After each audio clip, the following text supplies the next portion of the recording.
قال حفظه الله: الصوم في اللغة، funga katika lugha.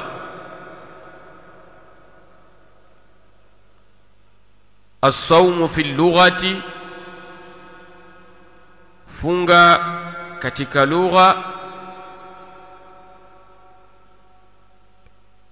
يطلق على الكف عن الشيء، hutumika kwa maana ya kujizuia kunako kitu fulani.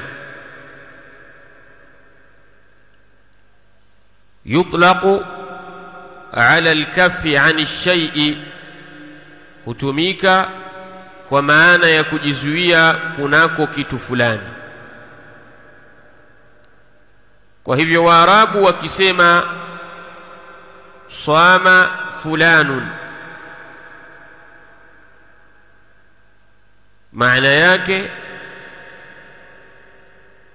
kaffa 'ani shay'i. Wakisema fulani amefunga, manake amejizuia kunako kitu fulani. Ndio maana ya funga kwa lugha ya Kiarabu. Maana yake as-sawmu fi al-lugha, funga katika lugha ya Kiarabu, maana yake yutlaqu ala al-kaffi 'ani shay'i, hutumika kwa maana ya kujizuia kutokana na kitu fulani.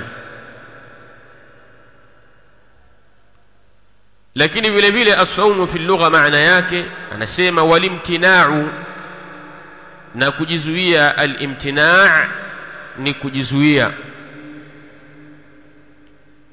Walimtina'u na kujizuia, watarku na kuacha.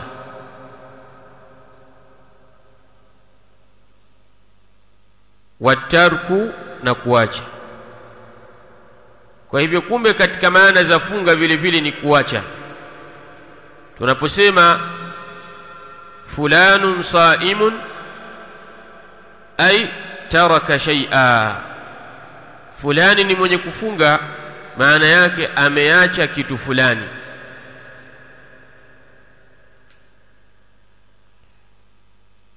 Wa minhu qawluhu ta'ala, na katika maana hiyo kuna kauli yake Allah subhanahu wa ta'ala. Wa minhu, na katika maana hiyo qawluhu ta'ala, kuna kauli yake Allah subhanahu